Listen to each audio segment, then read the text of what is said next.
Hello guys, in today's video I'm going to show you how to fix Minecraft Legends won't start. If you want to fix it, click here and then first type review advanced system settings, go to settings and then adjust for best performance, click apply and ok and then go back and then go to GeForce Experience. If you can't find it, just download it from any browser and then go to drivers. Make sure you have the latest update for your graphics card and that's it.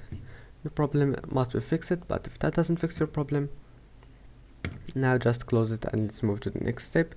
First, make sure to install the latest update for your Windows and then close this one and click here.